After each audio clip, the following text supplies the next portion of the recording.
last Sunday I went to church. The Sunday before that I was really ill and I couldn't make it to church. So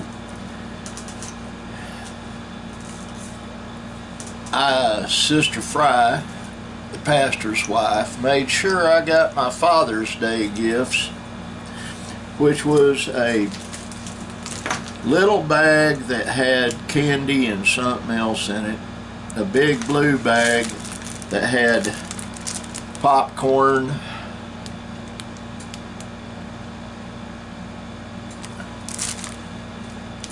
to one of the best pops around, and they gave me this flashlight. Plus I got, this wasn't part of the Father's Day deal, but Brother Fry gave it to me. It's some kind of deal, ink pen I think. I haven't really looked at it. I wonder, okay, yeah. You push the top there and the ink pen thingy comes out. And then they gave me this flashlight.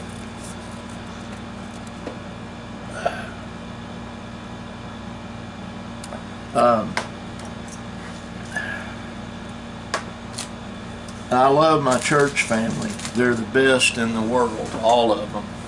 Oh man, I got so much crap in my pants pocket on the right side. Just a second. Linda just left. Here in about an hour I got to take Brandon to work. No, it'd be about an hour and a half, something like that. Let's see, 11:30, 12:30, 1:30. 2 hours. Last night, Linda and I, we basically binge watched something called The October Faction on Netflix. It was a little stout on some things for my taste, but we watched it anyway. And after that, we were watching other stuff I don't remember. But the main thing I remember about all this, and this is the peril of get my bandana on straight, the peril of hand-raising sheep and goats. In other words, you feed them a bottle, you love on them. There's a very precious little goatlet we call Frosty, and she was just a squalling. What was bothering her? Was she being attacked? No, she wanted Linda, who took her off formula here a ways back. But we let all the livestock in the main yard, and the reason for that, it's overgrown quite a bit and they can eat it down. Nick was going to use his riding mower and cut it down, but we don't need to destroy a riding mower because we don't know what's all in the grass. So we'll get the grass eaten down, and then we'll clean the yard to where anytime he needs to mow it, he can get out and do it.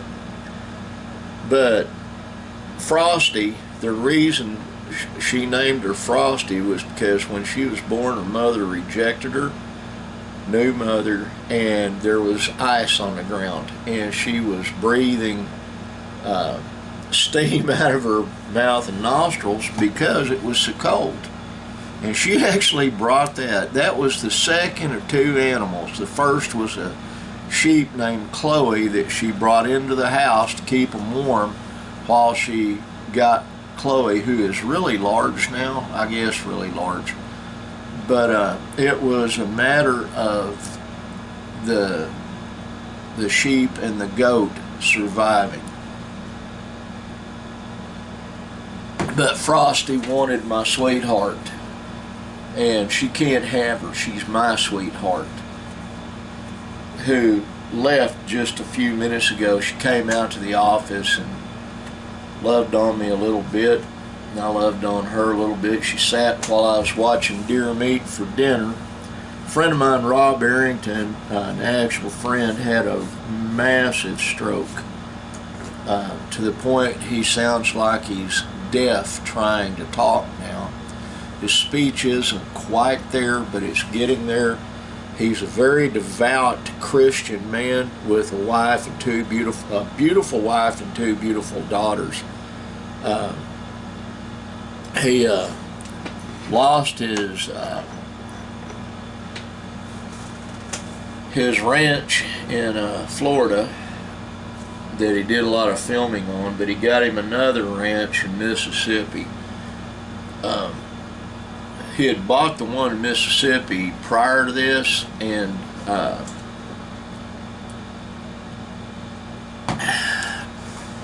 believe you me, the stroke has greatly negatively impacted his financial life. But he's got such a great support base, friends, family, and if you want to help a family out, just go look at Deer Meat for Dinner and watch his videos, because that's how he gets paid, is off of YouTube.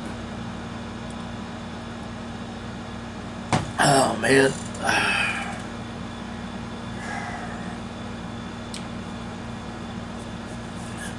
Today promises to be an exceptionally busy day. After I do this and after I shut down, before I take Brandon to work, I've got to go take care of some business and come back. And then later, Linda and I have to go to Walmart. Tomorrow I'm taking my brother Christopher, and I thought about doing a film excursion, but I believe what I'm going to do is take my brother Chris and my wife and go over to Hilton so he can see all of the places from when we were kids. I don't know if I'll film it or not. I've done that before.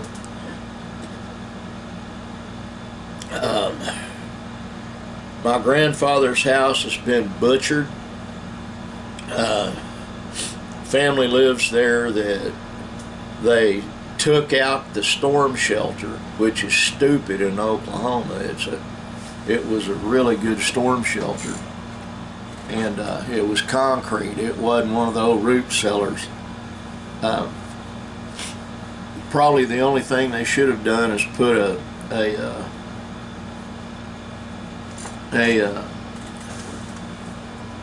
new door on it.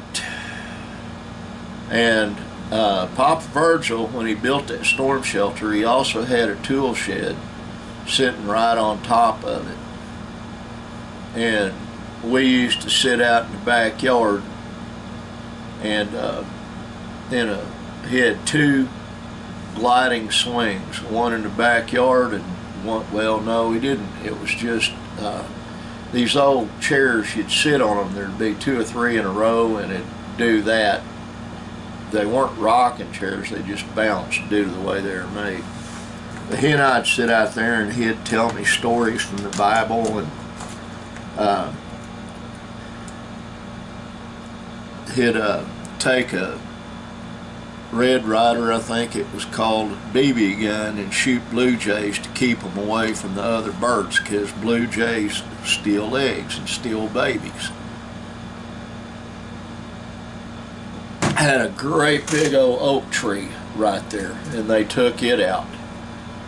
I don't know what happened to the storm shelter, but if I were going to guess, I think probably they cut that oak tree down and it fell on the storm shelter and broke it. So they just piled it all in and covered it in dirt, which would be bad. When my grandmother died, Artie Mae Shockley Lance, when my grandmother died, my mother and two of her sisters paid the two Greedy sisters to buy the house that Papa Virgil and Mama lived in, so they could give it to my Aunt Dorothy and my Uncle Mike, because they had lost everything they had. What happened was Mike Grover, my uncle, got Parkinson's disease, and he couldn't function. Then he died from it. Dorothy lived there for a while. They did do some things I didn't like to the house, but it wasn't my call, and it was their house. They legally owned it. Papa Virgil used to have a barber shop in that house, and he had a shower in that end, and he had a den. Well, they tore all that off and redid it, and did 2 bathrooms right next to each other, and had turned it from a 3-bedroom with a den into a 2-bedroom, 2-bath. Then they took the carport and they made a room out of that. And it was to their liking, and they had a good time living there until Mike died, and then she got remarried to a guy in Chickasha, Oklahoma, named Ted. And when my Aunt Dorothy's funeral was going on, I went there. Ted looked so old and withered up. He looked like he was 95. I don't know how old he was. I don't think he's alive anymore. And my Aunt Dorothy looked tiny, like a little kid. Well, that's a negative out of my past life. I'm trying to keep this vlog upbeat. But I have a cousin, Larry Keith Watkins, that has a really nice home by Hilton. I would like to take Chris and show him where we lived when we were little. He's not been there in years. It was next to the sewage treatment plant. And the only thing left of the place is an old, it's now very old because we're both old men, but it was metal building that Dad had built so he could paint signs. What I'm going to do, I'm going to go film that tomorrow. When I do, I'm going to post it on here rather than my other channel. And the reason for that is Mom can see something about her late husband, another view back into before she married him. And it gives my sister and my siblings a view of their daddy, because he's their daddy too, not just mine and Chris's. And they are flesh of my flesh, blood of my blood. There is no such thing as half siblings or step siblings when you got the same father. They're my brothers and sisters, and I love all of them with everything I got to love them with. But they can see a little bit about their dad coming up. I will try as hard as I can to get that done. I need to use a better camera. The little camera I'm using right now, it's great for in here and doing little things like that, but it isn't worth spit as far as a traveling film camera. It just isn't. And I've got a much better one that I used last time I did a little travel log. Let me just sit.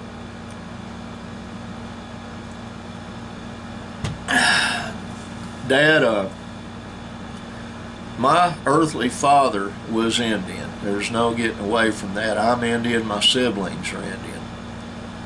My dad, he traded, he painted signs. I was a deputy sheriff in Jefferson County, Oklahoma. I've told this story before, but I'm going to reiterate it. And we lived out on Noble Ray Road outside of Ryan, Oklahoma. I was working for Richard Stout, the sheriff back then. And Dad showed up in a car I was surprised he was even running. And he very sheepishly asked me if he could borrow $25 for gas so he could get down to Denton, Texas. Well, yeah. I gave him $25. I think I gave him $30, and I told him which was the best station to get gas from. He gave me a hug and left. He came back the next day, and he had taken an Indian blanket, lay it out on a table, and they have what they call the second Monday or something like that down in Denton, Texas. And he had junk. I mean, bits of arrowheads, busted pocket knives. I'll show you the kind of pocket knife I'm talking about if I can find it.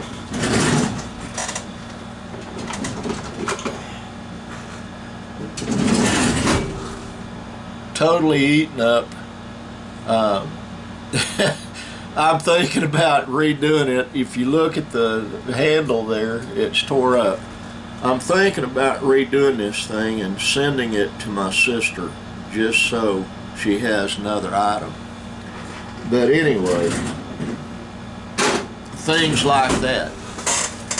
He would just junk.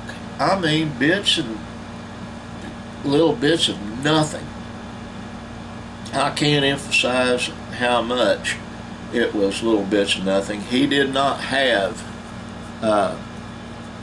any quality guns, and I don't think down there they'd let you trade guns anyway. He had junk, and he went down there, and he came back with $1,800 in his pocket, and gave me my money back, and I didn't ask him for it, he just did. And it was amazing. He could sit there and talk people out of their money. That sounds funny, but they think they got the best thing that ever walked on the earth, or best thing ever made by the hands of man. He always had a story to go with it. And the thing that was sad, let me get a sip. He wasn't lying. He just did due diligence on stuff. He had a memory like a steel trap with no rust on it. And he would go ahead and find unique little items, and sometimes he would have it so people could actually do their own due diligence and find out that he wasn't lying. He wasn't just selling somebody something. But that was my old man. He was a storyteller. In Indian tribes, especially the tribes around here in Oklahoma, storytellers are venerated. They really are. I know I've written 43 books, had 11 published. I'm a storyteller, and I got it from my dad. You know, and that's one of the things that I'm thankful I inherited from him. But anyway, folks, I'm going to get off of here. I've got to go take care of some stuff, like almost immediately. But I want you to know that this crippled old guy, this crazy guy with the funny hat and the funny accent, loves you with everything that he can love you with. I love you with everything I can love you with. I want you to be thankful for your blessings, because your Father in heaven is blessing you. If you're breathing, you're being blessed. And I want you to know these are the last days. They are the very last days.